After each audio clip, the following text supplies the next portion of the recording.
महाराजांचा असून मराठी भाषिक भक्त समाजास सहज समजावे म्हणून हिंदी भाषेतून मराठी भाषेत रूपांतरित करण्यात आलेला आहे.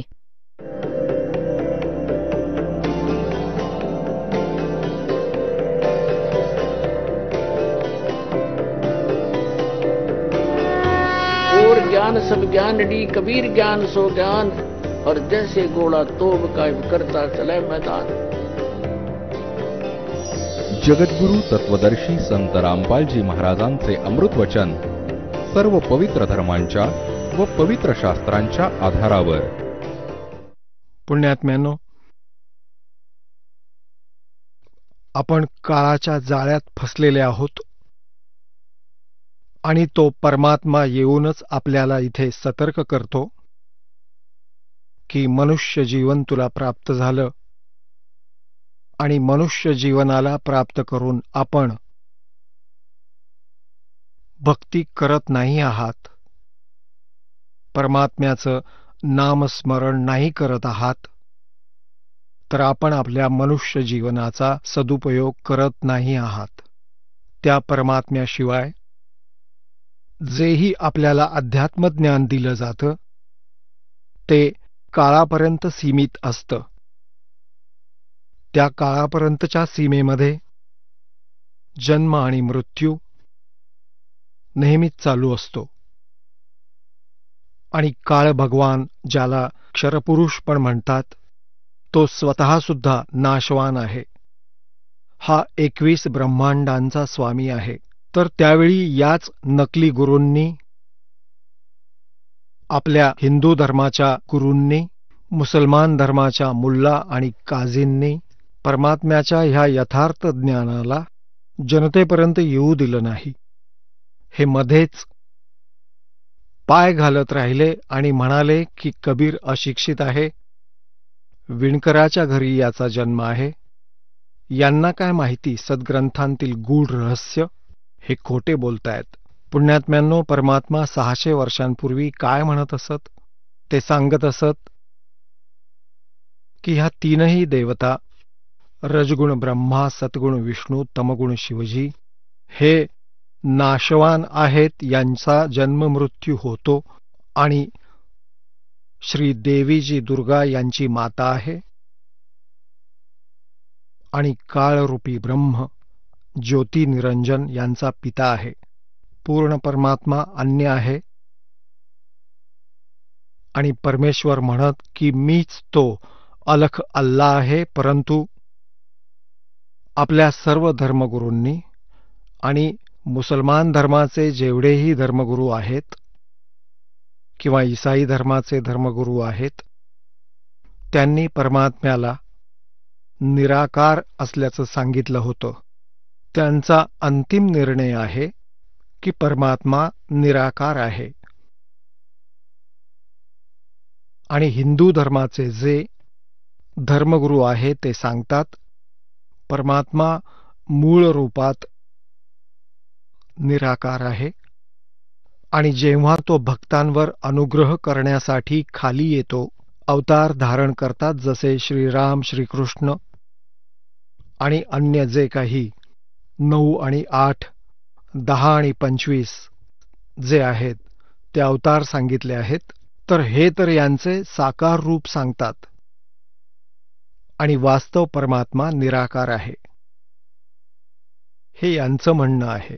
आणि वास्तविकता यापेक्षा विपरीत आहे की परमात्मा साकार आहे, सशरीर आहे. ते आपल्या निजस्थानी मनुष्य सदृश्य नर आकारात राहतात. तिथून गती करून येतात, चालत येतात आणि त्या श्रेष्ठ आत्म्यांना भेटतात, चांगल्या आत्म्यांना भेटतात, त्यांना ज्ञानाशी परिचित करवतात आणि आपल्या सतलोकाशी, सतखंडाशीही परिचित करवतात. त्यानंतर परमेश्वराच्या त्या निजधामाला, शाश्वत स्थानाला, सनातन परमधामाला डोळ्यांनी पाहून तो पुण्यात्मा, तो महान आत्मा मग पुढे आपले ॲफिडेव्हिट देऊन निघून जातात की हू इज गॉड, कोण आहे परमात्मा, कसा आहे तो भगवन, कुठे राहतो तो मालिक, कसा प्राप्त होतो तो परमपिता. प्रथम तर तुम्हाला स्पष्ट दाखवतो की आपले सद्ग्रंथ परमात्म्याविषयी काय माहिती देतात. पुण्यात्म्यांनो, आत्तापर्यंत त्यांनी आपल्याला मूर्ख बनवून ठेवलं होतं या नकली गुरूंनी. कोणी एक सांगतो, कोणी दुसरं सांगतो. परमात्मा एक आहे आणि त्याची व्याख्या सुद्धा एकच असायला हवी. त्याला प्राप्त करण्याची विधीही एकच असली पाहिजे. आणि परमात्मा एक असल्याचं सगळे मानतात. भगवान एक आहे. आणि मग अनेक भगवान आमचे पूज्य सांगितले होते यांनी, जसे भगवान श्रीराम, भगवान श्रीकृष्ण, भगवान विष्णू, भगवान ब्रह्मा आणि मग अन्य देवी देवता. हे सर्वच आपले पूज्य सांगितले होते आपल्या गुरूंनी.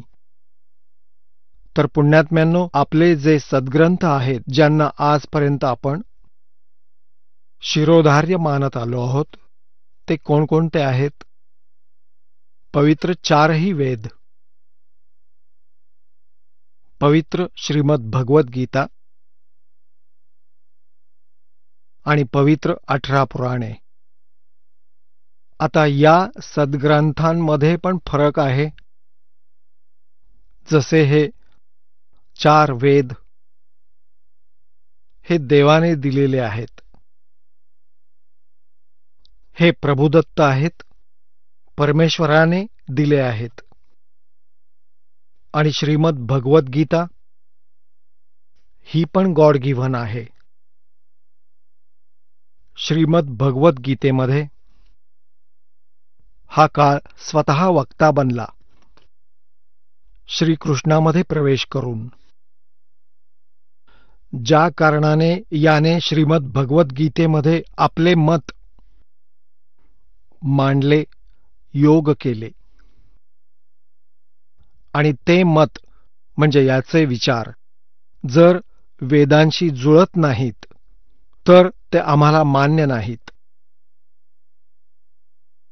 हे 4 वेद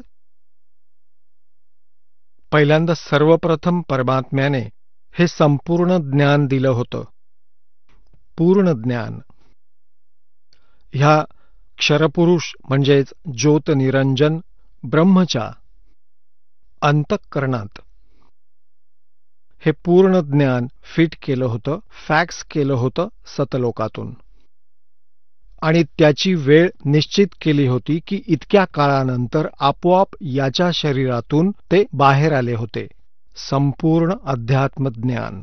ह्या काळ भगवानाने जेव्हा ह्या 4ही वेदांना पाहिलं तर याने काय केलं, त्यातून तो भाग काढून टाकला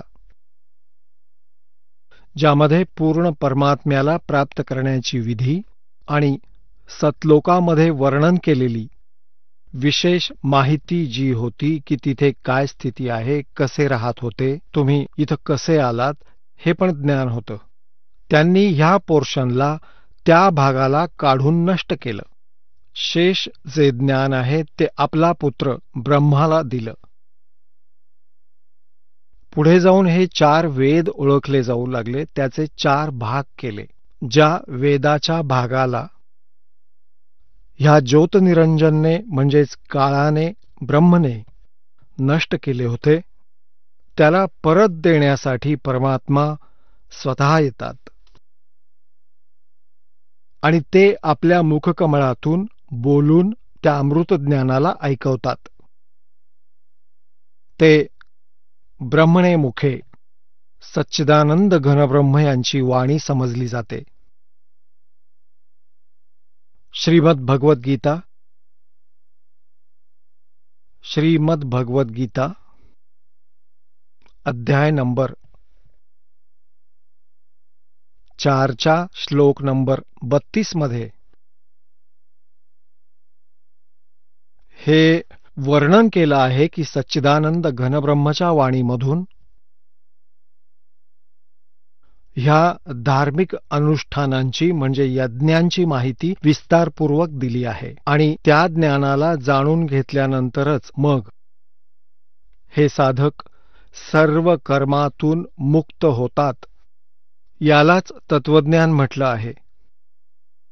श्रीमद भगवद्गीता अध्याय नंबर 4 मधील श्लोक 34 मध्ये म्हटलं आहे की या ज्ञानाला जे सच्चिदानंद घन ब्रह्मने स्वतःच्या मुखकमळातून बोलून दिले आहे ते तत्वज्ञान आहे. त्या ज्ञानाला तत्वदर्शी संतांकडे जाऊन समजून घे आणि मग जसंही तो तत्वदर्शी संत तुला मार्गदर्शन करेल तर त्या परमात्म्याची साधना तू अशी करू शकतोस. आपल्या भक्तीविषयी गीता ज्ञानदात्याने ती आपली भक्ती आणि त्याची विधीही स्पष्ट केली आहे श्रीमद भगवद्गीतेत. परंतु त्या परमक्षर ब्रह्मच्या भक्ती साधनेसाठी त्याने त्या तत्वदर्शी संताचा शोध घेण्याचा ऑप्शन सोडला, पर्याय दिला आहे की त्याला विचार. यावरून सिद्ध आहे की गीता ज्ञानदात्याला सुद्धा कंप्लीट म्हणजे पूर्ण अध्यात्म ज्ञान नव्हतं, नाहीतर 4 ओळी अजून लिहिल्या असत्या. 18 अध्याय सांगितले, 2 अध्याय अजून सांगितले असते जर ज्ञान असतं तर. पुण्यात्म्यांनो, त्या ज्ञानाला सांगण्यासाठी परमात्मा स्वतः आले होते. म्हणून सच्चिदानंद घनब्रह्मंच्या वाणीतून म्हटलं गेलं. आपल्याला श्रीमद भगवद्गीता अध्याय नंबर 4च्या श्लोक नंबर 32 ची ओळख करून देतो. पुण्यात्म्यांनो, आजचा माणूस इतका इंटेलिजंट झाला आहे की असे इंटरनेट बनवले, विमानं बनवली, वरती असलेल्या ग्रहांपर्यंत पोहोचण्याचा प्रयत्न करीत आहे आणि कॉम्प्युटर बनवले. आता जे आपल्याला ह्या मानव शरीरापासून बनवायचं होतं त्याला विसरले. आता जसं हा आध्यात्मिक मार्ग असा आहे जिथपर्यंत हा इतके जुगाड करूनही जाऊ शकत नाही, जेटनेही जाऊ शकत नाही, कोणत्याच प्रकारे जाऊ शकत नाही, त्या अध्यात्मज्ञानाने म्हणजेच आध्यात्मिक शक्तीने हे मानव वरती फिरून यायचे, फेरफटका करून यायचे. महाभारतामध्ये ऐकलंच असेल, हे 5ही पांडव जे वनवासात होते, अर्जुन नृत्यकलेचं शिक्षण घेण्यासाठी इंद्रलोकमध्ये स्वर्गात गेला होता आपल्या आध्यात्मिक शक्तीच्या जोरावर आणि तिथे नृत्य संगीताचं प्रशिक्षण घेऊन आला होता. तर पुण्यात्म्यांनो, आपण अध्यात्मज्ञानाला विसरलो कारण आपली साधना भक्ती शास्त्राच्या विरुद्ध होती आणि ज्या कारणाने परमात्म्यापासून मिळणारी कोणतीही अशी क्रिया आपल्याला प्राप्त झाली नाही ज्यामुळे आपला विश्वास दृढ होईल की भगवान असं करू शकतात. तर आता आपण परमात्म्याकडे आपलं हे तीव्र माइंडला, तीव्र मनाला वळवायचं आहे, परमात्म्याला प्राप्त करायचं आहे. हे तर इथलं अस्थायी सुख आहे, याची आपल्याला खूप आवश्यकताही नाहीये. आपल्याला आवश्यकता आहे जन्म आणि मृत्यूच्या रोगाला कायमस्वरूपी संपवण्याची. तर म्हणूनच सत्संगाचं आयोजन केलं जातं की सत्संगामध्ये आल्याने प्राणी सावधानीने ज्ञान ऐकतो. इथे बसून त्याला 2 तास तर परमात्म्याविषयी चर्चा ऐकावीच लागते. हे सौभाग्य आहे त्याचं. नाहीतर घरी सुद्धा एखादी जर सीडी पाहत असू, कधी कुठलं काम निघतं, कधी कोणी घरी येतं, कोणी नातेवाईक येतात, कधी फोनची घंटा वाजते, म्हणजे काळ डिस्टर्बच ठेवण्याचा प्रयत्न करतो. तर म्हणूनच जास्तीत जास्त सत्संगामध्ये येत राहा आणि ह्या ज्ञानाला सखोल ऐका. आता हा दास आपल्याला जे दाखवत आहे की आपले सद्ग्रंथ काय सांगतायत आणि आपले धर्मगुरू आपल्याला काय सांगत असत, त्यांनी आजपर्यंत आपल्या सद्ग्रंथांचे अनुवाद सुद्धा नीट करून दिले नाहीत आपल्याला, कारण ते तत्वज्ञानहीन होते. आता पहा, श्रीमद भगवद्गीता जयदयाल गोयंदका याचे अनुवादक आहेत. गीता प्रेस गोरखपूरमधून प्रकाशित आहे. अध्याय नंबर 4चा आता श्लोक नंबर 25 पासून 32 पर्यंत आपल्याला आधी वाचून दाखवतो. अध्याय नंबर 4 श्लोक नंबर 25. यामध्ये हे सांगितलं जात आहे, काही अपरे म्हणजे दुसरे योगीजन देवतांचे पूजन रूप यज्ञाचेच चांगल्या प्रकारे अनुष्ठान करतात. योगी म्हणजे साधक.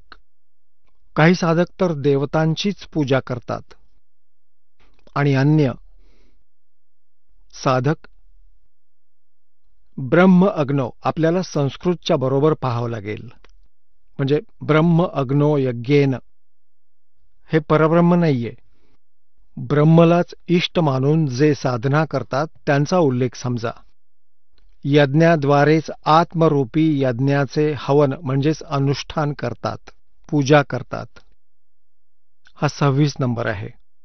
अन्य म्हणजे दुसरे योगीजन श्रोत्र आदी सर्व इंद्रियांचं संयमरूपी अग्नीमध्ये हवन करतात.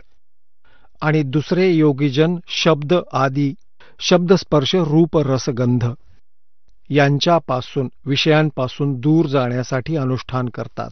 समस्त विषयांना इंद्रियरूपी अग्नीमध्ये हवन करतात. आता 27 मध्ये दुसरे योगीजन इंद्रियांच्या संपूर्ण क्रियांना आणि प्राणाच्या सर्व क्रियांना, प्राण म्हणजे श्वास, ज्ञानाने प्रकाशित आत्मसंयोगरूपी अग्नीमध्ये हवन करतात. म्हणजे आपला संयम कायम राखण्यासाठीच अभ्यास करतात. 28 मध्ये चौथ्या अध्यायाचा 28. कित्येक पुरुष, कित्येक साधक भक्त द्रव्य संबंधात यज्ञ करणारे आहेत. म्हणजे जसं कुठे भंडारा केला, कुठे घोंगड्या वाटल्या आणि कुठे कोणती धर्मशाळा बनवली, तर म्हणतात काही लोक यालाच आपली अंतिम भक्ती लक्ष मानतात. आणि काही तपश्चर्या करतात, तपस्यारूपी यज्ञ करणारे आहेत. तथा अन्य काही योगरूपी म्हणजे आसन वगैरे करत राहतात, यातच पोटातलं पाणी हलवलं, स्नायू हलवले, यालाच अध्यात्म मानतात. तर काही अहिंसेसारख्या तीव्र व्रतांनी युक्त यत्नशील पुरुष, म्हणजे जसं तोंडावर पट्टी बांधायची, अनवाणी फिरायचं, अशा प्रकारे एखादा झाडू घेऊन फिरायचं, या प्रकारच्या साधनेलाच ते आपलं अंतिम लक्ष, अंतिम उपलब्धी, अंतिम साधना मानतात.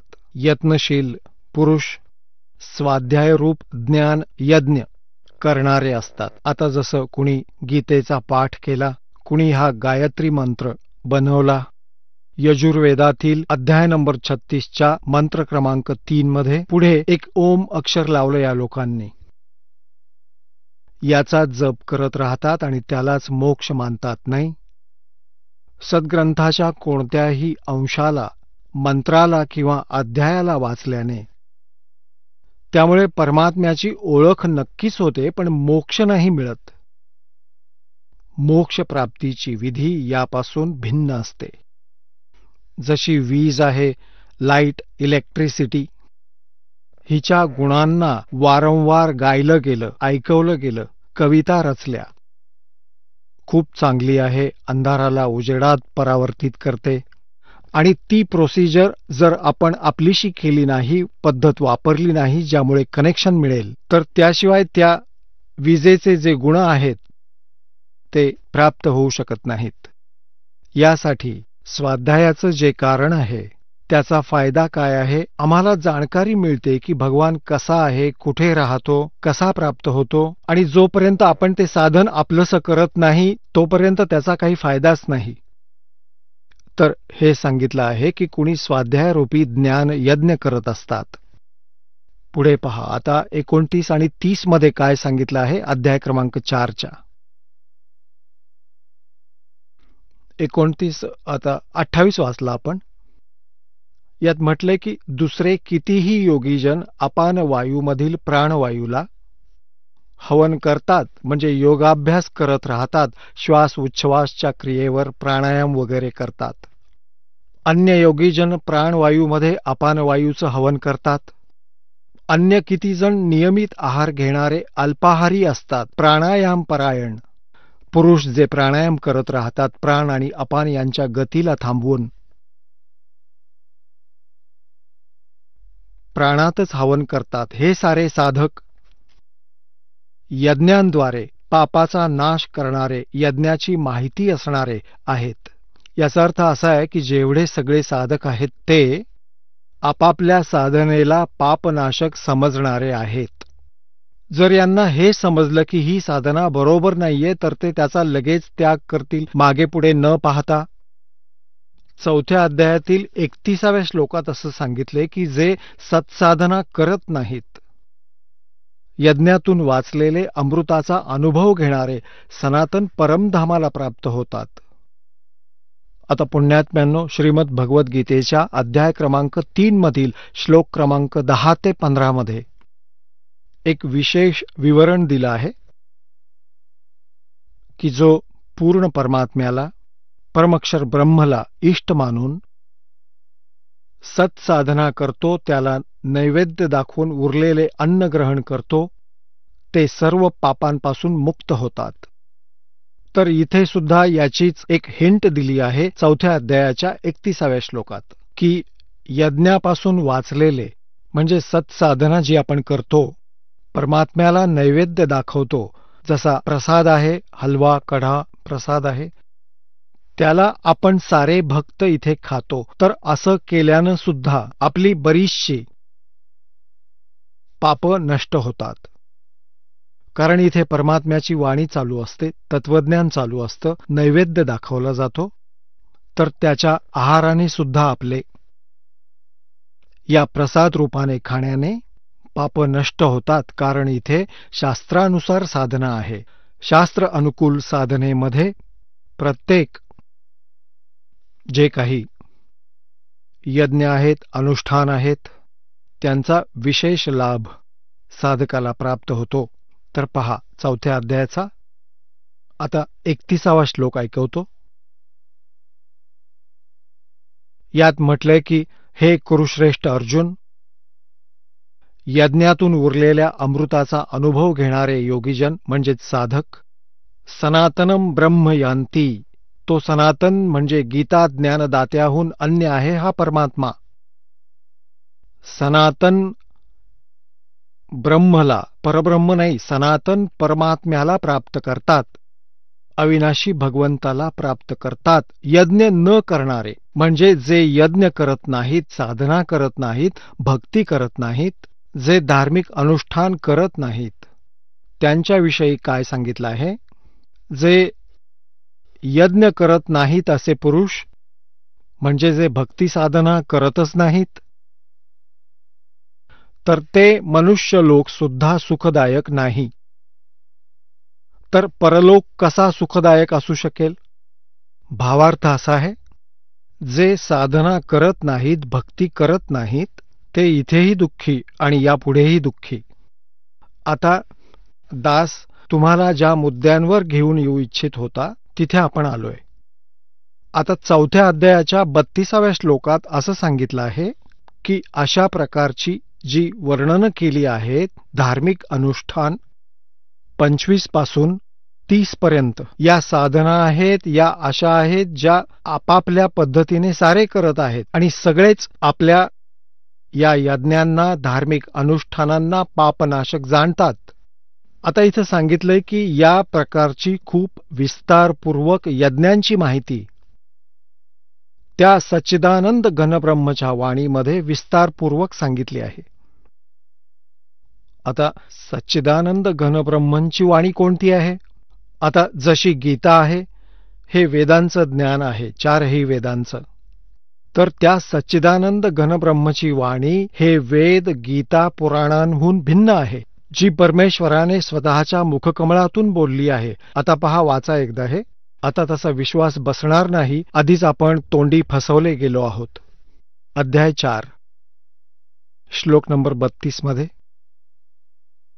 या प्रकारे खूप तऱ्हेच्या, बहुविधा खूप तऱ्हेच्या यज्ञ.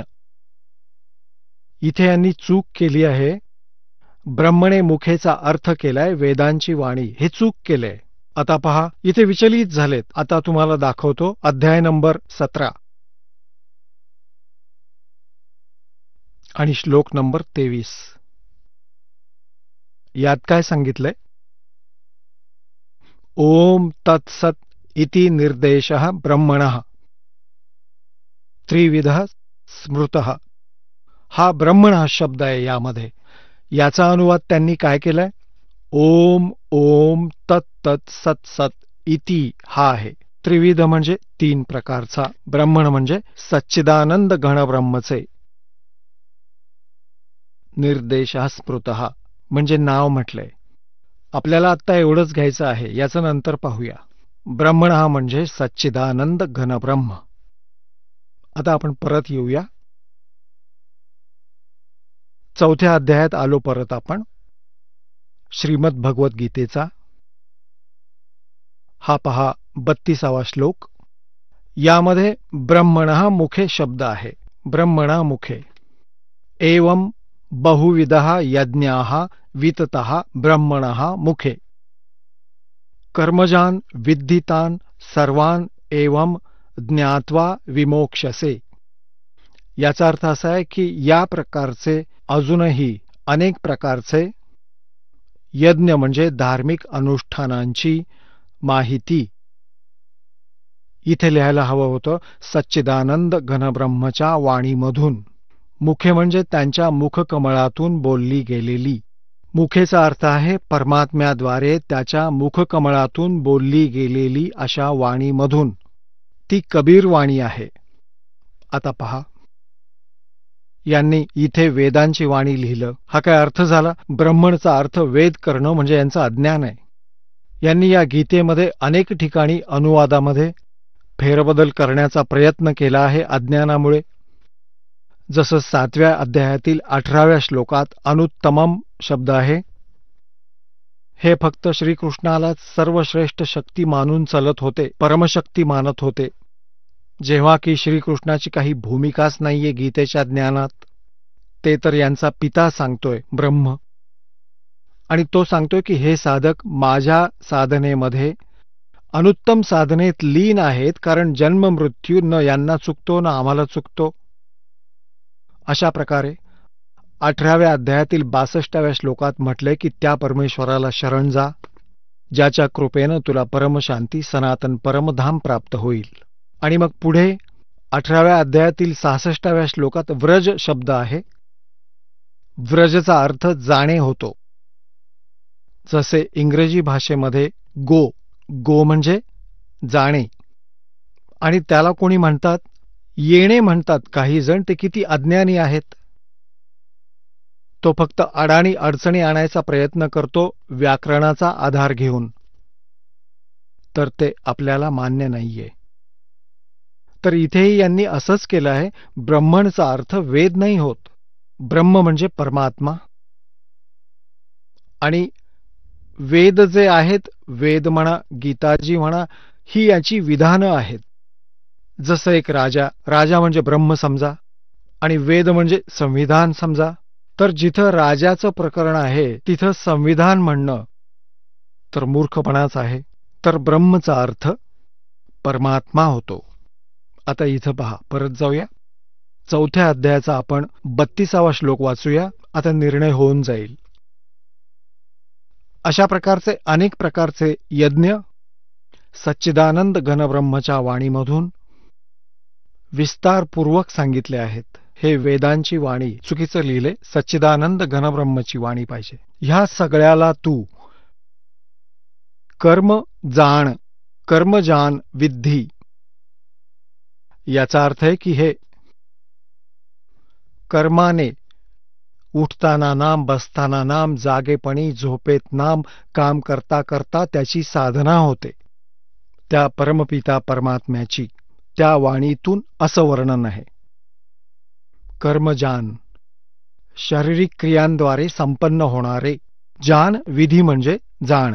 अशा प्रकारे तत्वाने जाणून त्यांच्या अनुष्ठानाद्वारे तू कर्मबंधनातून सर्वथा विमोक्षसे मुक्त होऊन जाशील, पूर्ण रूपाने मुक्त होशील. आता पुण्यात्म्यांनो, 4थ्या अध्यायाच्या 33व्या श्लोकात इतकंच सांगितलं आहे की ह्या द्रव्यमय यज्ञाहून ज्ञानयज्ञ श्रेष्ठ आहे. द्रव्यमय यज्ञ कोणता असतो? जो धनाने संपन्न होतो. यज्ञ जसं भंडारा आहे, कधी कुठे मंदिर बनवलं त्याला धर्म मानतात, कुठे घोंगड्या वाटल्या, अशा प्रकारे काही धर्मशाळा बनवल्या. तर सांगायचा अर्थ असा की पहिल्यांदा तू ज्ञान समज. त्या तत्वज्ञानाला न समजून अंधाधुंद तसंच काही दानधर्म करत राहण्यापेक्षा ज्ञानयज्ञ श्रेष्ठ आहे. त्या ज्ञानाला समज आणि मग त्या तत्वज्ञानाच्या आधाराने तू पुन्हा धर्म कर. असं डोळे मिटून अंधाधुंद धर्म करण्याने काही लाभ मिळणार नाही. तर असा याचा अर्थ आहे. आता पाहूया 4था अध्याय, श्रीमद भगवत गीता, अध्याय नंबर 4 मधील श्लोक नंबर आता आपण 33 वाचूया. याचंच पुढं वर्णन आहे. हे परंतप अर्जुन, द्रव्यमय यज्ञापेक्षा म्हणजे तसंच डोळे बंद करून अंधाधुंद खर्च करण्यापेक्षा ज्ञानयज्ञ श्रेष्ठ आहे. म्हणजे पहिलं तत्वज्ञान समज आणि यावन मात्र म्हणजे सगळं कर्म त्या ज्ञानात समाप्त होतं. बिनमतलबाचं ओझं वाहणं हे त्या ज्ञानात संपतं. त्यात काय होतं? गुरु बिन माला फेरते, गुरु बिन देते दाने, गुरु बिन दोनों निष्फल चै पूछो वेद पुराण. म्हणजे पूर्ण संताचा, तत्वदर्शी संताचा शोध घ्या आणि मग दान करा, तेव्हा संपूर्ण लाभ होईल. आता पुण्यात्म्यांनो, 4थ्या अध्यायाच्या 33व्या श्लोकात फक्त एवढंच सांगितलं आहे की ह्या द्रव्यमय यज्ञापेक्षा ज्ञानयज्ञ श्रेष्ठ आहे. द्रव्यमय यज्ञ कोणता असतो? जो धनाने संपन्न होतो. यज्ञ जसा भंडारा आहे, कुठे कोणी मंदिर बांधलं याला कोणी धर्म मानतात, जसं कोणी घोंगड्या वाटतं, अशा प्रकारे कोणी धर्मशाळा बांधतं. तर सांगायचा अर्थ असा की तू पहिल्यांदा ज्ञान समजून घे. त्या तत्वज्ञानाला न समजता अंधाधुंद तसंच काही दान करण्याऐवजी ज्ञानयज्ञ श्रेष्ठ आहे. ज्ञानाला समज, मग त्यानंतर त्या तत्वज्ञानाच्या आधाराने तू नंतर धर्म कर. जसं डोळे मिटून अंधपणे धर्म करण्याने काही लाभ होत नाही, असा या म्हणण्याचा अर्थ आहे. 4थ्या अध्यायाचा श्रीमद भगवत गीता, अध्याय नंबर 4 मधील श्लोक नंबर 33 आपण वाचू. याचं पुढे वर्णन आहे.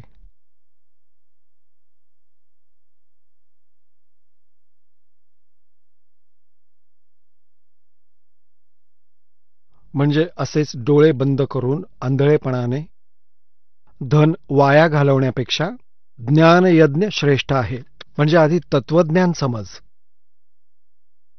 आणि यावन मात्र म्हणजे संपूर्ण कर्म त्या ज्ञानामध्ये समाप्त होऊन जातं. बिनमतलबी कर्म काय कामाचं? त्या ज्ञानात सगळं संपून जातं. त्यात काय होतं? गुरु बिन माला फेरते, गुरु बिन देते दाने, गुरु बिन दोनों निष्फल चै पूछो वेद पुराण. म्हणजे पूर्ण संताचा शोध घ्या, म्हणजे तत्वदर्शी संताचा शोध घेतल्यानंतर दान करा, तर संपूर्ण लाभ होईल. आता पहा, आता पुढे पाहूया. श्रीमद भगवत गीता, अध्याय नंबर 4च्या श्लोक नंबर 34 वर 33 आपण वाचला. आता हे सांगितलंय की 34व्या अध्यायाच्या 32व्या श्लोकामध्ये जे तत्वज्ञान आहे, सच्चिदानंद घनब्रह्माच्या वाणीमध्ये जे सांगितलं आहे विस्ताराने, ते तत्वज्ञान आहे. त्या तत्वज्ञानाला तू तत्वदर्शी संतांच्या जवळ जाऊन ते समजावून घे. त्यांना दंडवत घालून, प्रणाम करून, त्यांची सेवा करून, कपट सोडून सरळपणे प्रश्न करण्याने परमात्म तत्व योग्य तऱ्हेने जाणणारे ज्ञानी महात्मा तुला त्या तत्वज्ञानाचा उपदेश करतील. समजलं हे स्पष्टपणे? आता तर हे स्पष्टपणे समजलं की गीता ज्ञानदात्याशिवाय दुसरा कोणी परमात्मा आहे आणि त्या परमात्म्याद्वारे आपल्या मुखकमलातून सांगितलेलं ज्ञान श्रीमद भगवत गीता आणि ह्या 4 वेदांपेक्षा वेगळं आहे. त्याने आपल्या मुखकमलातून सांगितलं आहे. आता हे सांगितलं आहे 4थ्या अध्यायाच्या 34व्या श्लोकात की हे ज्ञान तत्वदर्शी संत सांगतील ते ऐका. तर गीता ज्ञानदाता मुक्त झाला आणि हे पण सिद्ध केलं की मला पूर्ण अध्यात्म ज्ञान नाहीये. तर यावरून हे सिद्ध झालं की श्रीमद भगवद्गीता अपूर्ण आणि पवित्र 4 वेद हे पण अपूर्ण. तर संपूर्ण कोणता वेद आहे? तो सूक्ष्म वेद आहे, 5वा वेद आहे आणि तो परमात्म्याने स्वतः आपल्या मुखकमलातून सांगितला आहे. ती सच्चिदानंद घनब्रह्मची वाणी आहे. तिला कबीर वाणी म्हणतात, कबीरवाणी. तो 5वा वेद आहे. आता त्या तत्वदर्शी संताची खूण काय आहे? त्याला ओळखायचं कसं की तो कोण आहे तत्वदर्शी संत? तर याच पवित्र सद्ग्रंथामध्ये श्रीमद भगवद्गीतेमध्ये हे पण स्पष्ट केलंय की तत्वदर्शी संताची ओळख काय असते. आपल्याला दाखवतो. 15व्या अध्यायाच्या प्रथम श्लोकात. हा आहे पंचदशोध्याय म्हणजे अथ पंचदशोध्याय. यात काय म्हटलंय की ऊर्ध्वमूलम अधशाखम अश्वत्थम प्राहु अव्ययम छंदांसी यस्य पर्णानि य तमवेद स वेदवित. ऊर्ध्व म्हणजे वरती, मूलम म्हणजे जड, मूळ, अधशाखम म्हणजे खाली फांद्या असलेला, अश्वत्थम म्हणजे पिंपळाचा एक अविनाशी संसाररूपी वृक्ष म्हटलं जातं. छंदांसी यस्य पर्णानि त्याची पाने वगैरे इतर विभाग आहेत. छंद आहेत म्हणजे त्याचे पार्ट आहेत. य तम वेद त्याला जो ओळखतो त्या सगळ्या विभागांना. स वेदवित तो वेदांच्या तात्पर्याला जाणणारा आहे, तो तत्वदर्शी संत. यांच्या भाषेत ऊर्ध्वमूलम आदि पुरुष परमेश्वर रूप मूलवाले. इथे लिहायला पाहिजे होतं यांनी की मूळ वरती असलेला. वरती जे मूळ आहे तो पूर्ण परमात्मा आहे असं समजा या संसाररूपी वृक्षाचा. पहिले आपण या संसाररूपी वृक्षाला पाहूयात. हे खूप सहजपणे आपल्या लक्षात येईल. पुण्यात्मांनो, हे ह्या मनुष्य जन्माचं मुख्य उद्दिष्ट हेच आहे ज्याला आम्ही पेंडिंग ठेवलं आहे. एक पर्यायी विषय समजलो होतो. खरं तर हा अति महत्वाचा मानायला हवा होता आपण. सगळ्यात आधी हाच आमचा जन्मापासून जीवांचं उद्दिष्ट आहे की भक्ती आणि भगवंतावर विश्वास असायला हवा. येणाऱ्या दिवसात परमात्मा त्यांच्या सोबत राहील अशी व्यवस्था करून ठेवील विश्वात.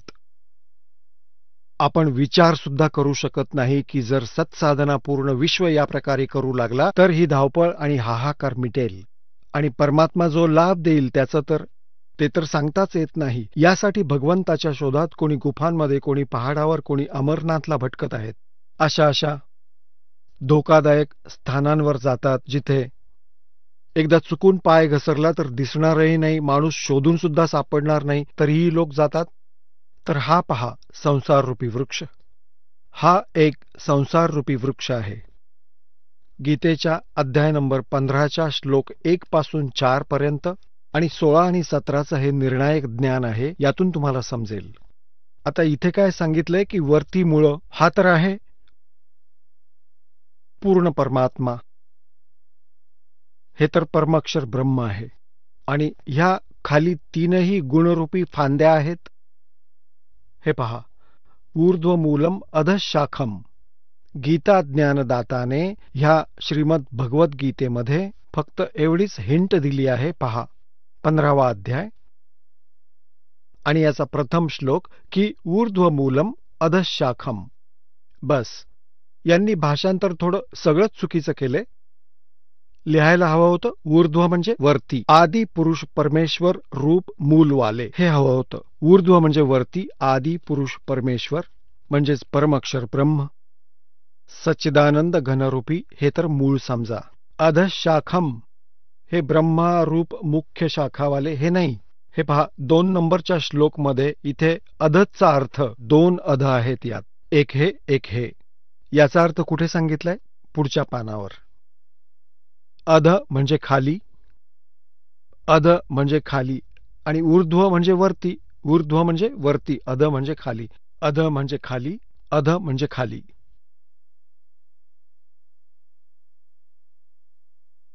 हे परत पहा. आता ऊर्ध्व म्हणजे वरती, आदि पुरुष परमेश्वर रूप मूलवाले हे ठीक करून वरती लिहायला हवं होतं. बस एवढंच. आणि नंतर लिहायला हवं होतं अधशाखम म्हणजे खाली फांद्या असलेला. या संसार रूपी पिंपळाच्या वृक्षाला अविनाशी म्हणतात. वेद ज्याची पाने म्हटली जातात, तर यांची भाषा वाचायला सोपी झाली असती.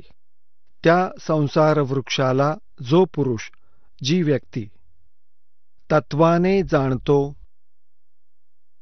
स वेदवित म्हणजे वेदांच्या तात्पर्याला जाणणारा, अर्थात तो तत्वदर्शी संत असतो. आता पुण्यात्म्यांनो, आजपासून 600 वर्षांपूर्वी परमात्मा आले होते. त्यांच्या आठवणीनिमित्त हा शुभ समागम चालू आहे. त्यांनी आपल्या सच्चिदानंद घनब्रह्माच्या वाणीमध्ये, कबीर वाणीमध्ये सांगितलंय, अक्षर पुरुष एक पेड़ है, सरपुरुष वाकी डारे, तीनों देवा शाखा है, ये पात रूप संसारी.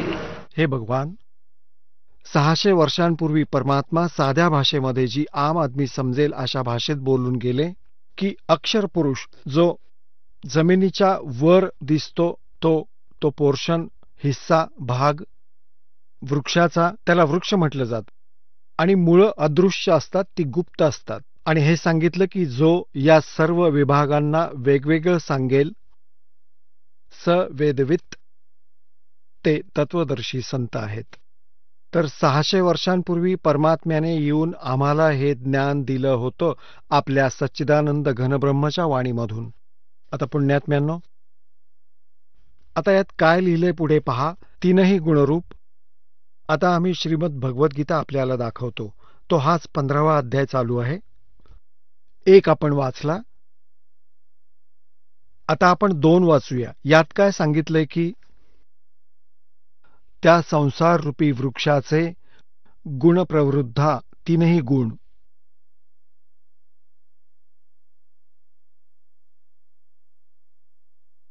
तीनही गुणरूपी वाढलेली विषय पर्वाला शाखा म्हणजे विषय भोग, रूप कोपलो वाली देव, मनुष्य और तिर्यक आदी योनी रूपी. हे ते खोटं लिहिलंय, हे काही सांगतात, यांना माहिती नव्हतं. वरती मुळं आणि खाली 3 गुणरूपी शाखा असलेला. ह्या शाखा खाली आणि वरती, अध म्हणजे खाली, ऊर्ध्व म्हणजे वरती, सर्वत्र नाही, पसरलेली आहे. मनुष्य लोकात कर्माच्या बंधनाचं हे मुख्य कारण आहे. मुळे आहेत, जी वरती आणि खाली व्याप्त आहेत. आता बघा, आपण इथे हे पाहायचं आहे की 3 गुण कोणते आहेत? रजगुण ब्रह्मा, तमोगुण शिवजी, सत्वगुण विष्णू. आता थोडीशी संकल्पना स्पष्ट करून पुढे जाऊया. हे दाखवावं लागेल की रजगुण ब्रह्मा, सत्वगुण विष्णू, तमोगुण शिवजी. हे मार्कंडेय पुराण आहे. गीता प्रेस गोरखपूरमधून प्रकाशित झालंय.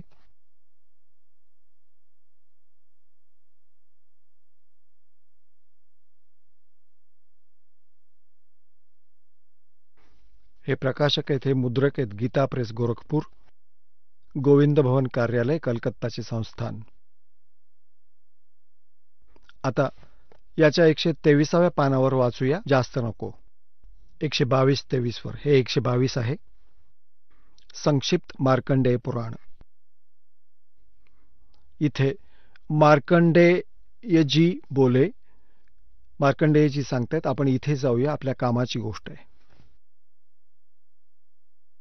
असं लिहिलंय की रजोगुण प्रधान ब्रह्मा, तमोगुण प्रधान रुद्र, आणि सत्वगुणप्रधान विश्वपालक विष्णू आहे. याच 3 देवता आहेत आणि हेच 3 गुण आहेत. संकल्पना लक्षात आली? आता आपण परत येतोय श्रीमद भगवद्गीतेच्या अध्याय नंबर 15च्या श्लोक नंबर 2 ला पाहूयात. अध्याय 15चा श्लोक नंबर 2 आहे हा. त्या संसार वृक्षाच्या 3ही गुणरूप रजगुण ब्रह्मा, सत्वगुण विष्णू, तमोगुण शिवजी रूपी शाखा आहेत. ह्या वर आणि खाली पसरलेल्या आहेत. वरती स्वर्गलोक, पाताळलोक आणि पृथ्वीलोकावर तर हे ज्ञान सांगितलं जात आहे. आता इथं पहा, तिसऱ्यात काय सांगितलंय की या संसाररूपी वृक्षाचं स्वरूप जसं सांगितलं आहे तसं इथे विचारकालाने पाहिलं जात नाही. कारण याला ना आदी आहे ना अंत आहे, ना याची चांगल्या प्रकारची स्थिती आहे. हा गीता ज्ञानदाता काय सांगतो आहे की या संसाररूपी वृक्षाच्या आदी अंताचं मला ज्ञान नाही. आणि तुझ्या आणि माझ्या ह्या गीतेमधल्या चर्चेप्रमाणे मी तुला सांगू शकणार नाही, कारण याच्या स्थितीबाबत मला माहिती नाही, मला ज्ञान नाही. या संसाररूपी वृक्षाचं स्वरूप जसं सांगितलं आहे ह्या विचारकालामध्ये, तुझ्या आणि माझ्या ह्या गीतेमधील चर्चेमध्ये, विचारविनिमयात हे सापडत नाही. कारण ना याचा आदी आहे, ना याचा अंत, आणि ना याची काही चांगल्या प्रकारची स्थिती आहे. म्हणून या सुविरूढ मूलम म्हणजे अतिदृढ मूळवाले हे नाहीत, अतिदृढ मूळ असलेल्या संसाररूपी पिंपळाच्या वृक्षाला, ज्याची मूळं म्हणजे वरती जो मूळ स्वरूपी भगवान आहे तो कोण आहे? अब जैसे अक्षर पुरुष एक पेड़ है, सरपुरुष वाकी डार, तीनों देवा शाखा हैं, ये पात रूप संसार. परंतु ती मुळं तर वेगळी आहेत, ती गुप्त आहेत, ते परमाक्षर ब्रह्म आहे. तर इथं सांगितलं आहे की ते अविनाशी आहेत, ते वरचे लोक. तर वरचा जो मूळरूपी परमात्म्याचा भाग आहे त्याला सतलोक, अलखलोक, अगमलोक, अकयलोक आहे. तर ते तर समजा सुदृढ आहेत, ते अविनाशी आहेत. आता पहा, त्या सुविरूढ मूलम अतिदृढ मूळवाल्या अश्वत्थम म्हणजे संसाररूपी पिंपळाच्या वृक्षाला, आता यांनी लिहिलंय की असंग शस्त्रेण नाही, वैराग्यरूप शस्त्रद्वारा नाही, तत्वज्ञानरूपी शस्त्रद्वारा कापून, अर्थात त्याला समजून, तत्वदर्शी संत भेटल्यानंतर, त्याला ते ज्ञान समजून घेतल्यानंतर. हे पहा अध्याय नंबर 15चा आता श्लोक नंबर आपण आता 4 वाचणार आहोत आपण. हा 4. त्याच्यानंतर त्या परमपदरूप परमेश्वराला योग्य पद्धतीने शोधलं पाहिजे, जिथं गेल्यानंतर जिथे गेलेले साधक परत संसारात परतून येत नाहीत. आणि ज्या परमेश्वरापासून या पुरातन संसार वृक्षाची निर्मिती झाली आहे, त्या आदिपुरुष नारायणाला मी शरण आहे, अशा प्रकारे दृढनिश्चय करून त्या परमेश्वराचं चिंतन मनन केलं पाहिजे. प्रपदे म्हणजे पूजा केली पाहिजे. ही सरळ गोष्ट आहे. आता यावरून काय स्पष्ट झालं पुण्यात्म्यानो? यातून हे सिद्ध झालं, एकतर तत्वदर्शी संत कोण आहेत आणि ते तत्वज्ञान आहे काय, त्याची ओळख काय आहे, आणि दुसरं हे झालं की त्या तत्वदर्शी संतांनी सांगितलेल्या आध्यात्मिक ज्ञानाच्या आधाराने साधना केल्याने त्या परमपदाची प्राप्ती होते, जिथे गेल्यावर साधक संसारात परत कधीही येत नाही. गीता ज्ञानदाता आपल्याविषयी सांगतायत 4थ्या अध्यायाच्या 5व्या आणि 9व्या श्लोकात. गीताजी अध्याय नंबर 2च्या श्लोक नंबर 12 मध्ये, अध्याय 10च्या श्लोक 2 मध्ये हे स्पष्ट करतात की अर्जुन, तुझे आणि माझे अनेक जन्म झाले आहेत, तू जाणत नाहीस, मी जाणतो. यावरून सिद्ध होतं की गीता ज्ञानदाता नाशवंत आहे, अविनाशी नाहीये. आणि हे पण स्पष्ट झालं की त्या परमात्म्याची भक्ती करा, त्या सनातन परमात्म्याची. चला आता आपण त्या श्रद्धाळूंचे अनुभव जाणून घेऊयात, ज्यांनी जगद्गुरू तत्वदर्शी संत रामपालजी महाराजांकडून दीक्षा प्राप्त केलेली आहे, तसेच त्यांच्याद्वारा सांगितलेल्या भक्ती मार्गावर चालत आहेत. नमस्कार. सतसाहेब, आपलं नाव? गणेश शंकर यादव, आपण कुठून आलात? फलटण तालुका, जिल्हा सातारा, महाराष्ट्र. आपला व्यवसाय काय आहे? कबीर साहेब गारमेंट म्हणून कपड्याचं शॉप आहे. कपडे खरेदी करून विकण्याचा माझा व्यवसाय आहे. तत्पूर्वी मी इंडियन आर्मीमध्ये 16 वर्ष सर्व्हिस करून रिटायर झालो आहे. संत रामपालजी महाराजांची गुरुदीक्षा आपण कधी घेतली? 25 डिसेंबर 2013 साली गुरुदीक्षा घेतली. संत रामपालजी महाराजांची गुरुदीक्षा घेण्या अगोदर आपण व आपला परिवार कोणती साधना करत होतात? जास्त करून शिर्डी साईबाबाची साधना करून शिर्डीला जाणे किंवा आमच्या फलटणमधील मंदिरामध्ये जाऊन तिथं संध्या आरती वगैरे करणे ही भक्ती जास्त करत होतो. संध्या आरतीला गेल्यानंतर तिथं साईबाबांच्या मूर्तीसमोर भरपूर वेळ पाहून असं वाटत होतं की साईबाबा बोलतील, चालतील, परंतु मूर्ती कधी बोलत नाही. हे मला ज्यावेळेस संत रामपालजी महाराजांच्या चरणी आल्यानंतर समजलं. अन्य कुठली भक्ती साधना आपण करत होतात का? शंकरजीची भक्ती करत होतो, त्याच्यानंतर हनुमानजीची भक्ती करत होतो. संत रामपालजी महाराजांच्या शरणात आपण कसे आलात? मला आर्मीमध्ये असताना बॉक्सिंग खेळताना थोडंसं पाठीमागच्या मणक्यामध्ये लागलं होतं. तर थोड्या दिवसानंतर एक स्पॉन्डिलोसिस 3 म्हणून डिसीज झाला, जो मणक्याचा सरकल्यामुळे झाला होता. तर तो मणका सरकत गेल्यानंतर मला एकदम असं अंगातील शक्ती कमी होऊन बसता उठताना सुद्धा त्रास होत होता. त्याच्यानंतर माझ्या लग्नाला जवळजवळ 7-8 वर्ष झाली होती आणि मुलंही नव्हतं. तर आमच्या प्लाटूनमध्येच एक संत रामपालजी महाराजांचे शिष्य होते. त्यांनी मला एक पुस्तक दिलं, ज्ञानगंगा. तर ते पुस्तक वाचल्यानंतर मला थोडीशी भक्ती समजली, परंतु आर्मीमध्ये वेळ मिळत नव्हता वाचायला. तर मग त्यांना सांगितलं की असं वाचायला मिळत नाही. त्यांनी एक मेमरी कार्ड मोबाईलमध्ये दिलं. तर त्या मेमरी कार्डमधून संत रामपालजी महाराजांची प्रवचने ऐकल्यानंतर मला ज्ञान समजलं.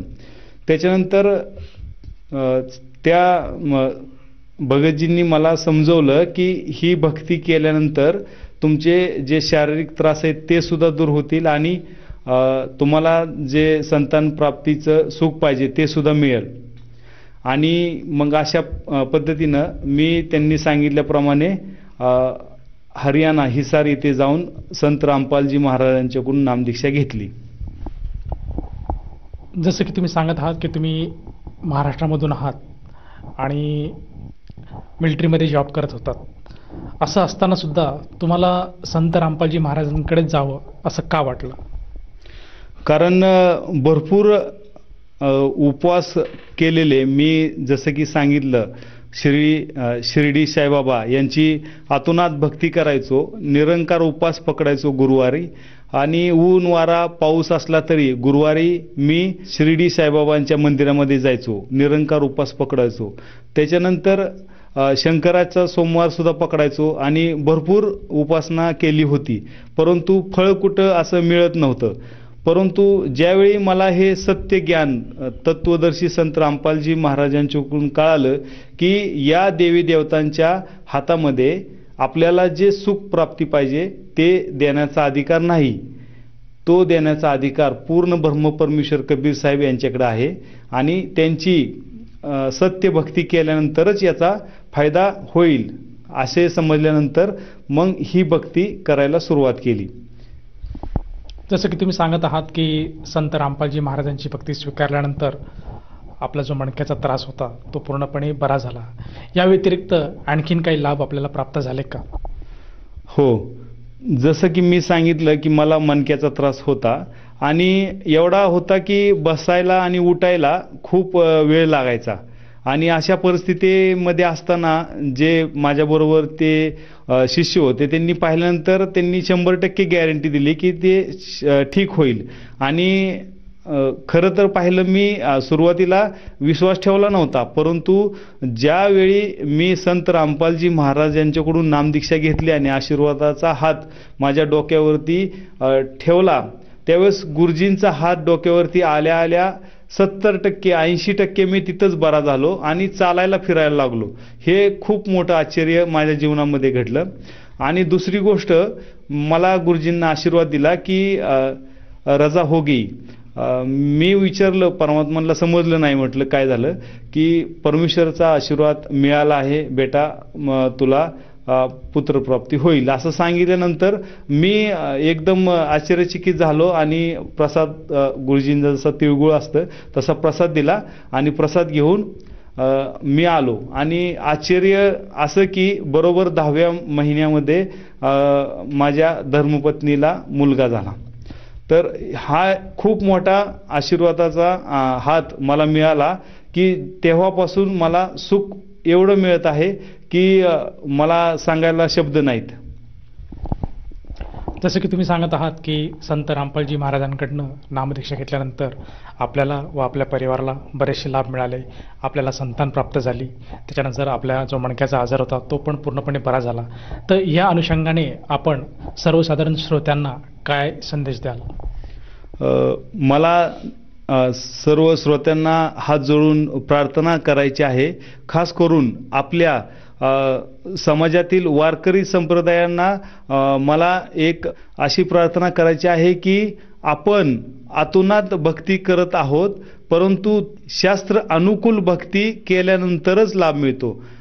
जसं की आपण झाडाच्या फांद्यांना पाणी घालून उपयोग नाही, झाडाच्या मुळाला पाणी घातलेलं पाहिजे. जसं आपल्याला संत ज्ञानेश्वर महाराजांनी सुद्धा ज्ञानेश्वरमध्ये सांगितलेलं आहे, उलटं झाड दिलेलं आहे, त्या उलट्या झाडाच्या मुळामध्ये पाणी घालायचं आहे, ना की झाडाच्या फांद्यांना. तर आपल्याला तत्वदर्शी संत रामपालजी महाराजांनी यांनी पूर्ण झाडाचे वर्णन दिलेलं आहे. तर त्याप्रमाणे आपल्याला झाडाच्या मुळामध्ये पाणी घातल्यानंतरच फळ मिळेल आणि आपल्याला शास्त्र अनुकूल भक्ती केल्यानंतरच पूर्ण मोक्ष मिळेल. यासाठी मी सर्व वारकरी संप्रदायांना हात जोडून प्रार्थना करतो की आपली शास्त्र अनुकूल भक्ती करून पूर्ण मोक्ष घ्यावा. जर कोणा व्यक्तीला संत रामपालजी महाराज यांच्याकडनं नामदीक्षा घ्यायची असेल किंवा गुरुमंत्र घ्यायचा असेल तर ती व्यक्ती गुरुदीक्षा कशी घेऊ शकेल? आपल्याला जसं की आता आपण टीव्हीमध्ये पाहत आहोत आणि खाली पट्टीमध्ये वेगवेगळे मोबाईल नंबर येत आहेत. त्या कोणत्याही मोबाईल नंबरला तुम्ही कॉल करून विचारू शकता की मला आत्ता गुरुदीक्षा पाहिजे, नाममंत्र घ्यायचा आहे, तर तुम्हाला लगेचच त्याविषयी तुम्हाला सांगितलं जाईल. आणि सगळ्यात सोपं की आपल्या जिल्ह्यामध्ये, आपल्या तालुक्यामध्ये वेगवेगळे नामदान सेंटर गुरुजींच्या दयेने खोलले गेलेले आहेत. तर सर्वांनी या सर्व गुरुजींच्या झालेल्या मेहरचा लाभ घ्यावा आणि नामदीक्षा घेऊन एक रक्षा कवच आपल्याला या संकटाच्या वेळी खूप मोठे रक्षा कवच गुरुजींच्या नामदीक्षेच्या रूपामध्ये मिळते आणि ते घेऊन सर्वांनी आपल्या जीवनाचा लाभ घ्यावा. धन्यवाद. धन्यवाद सतसाहेब.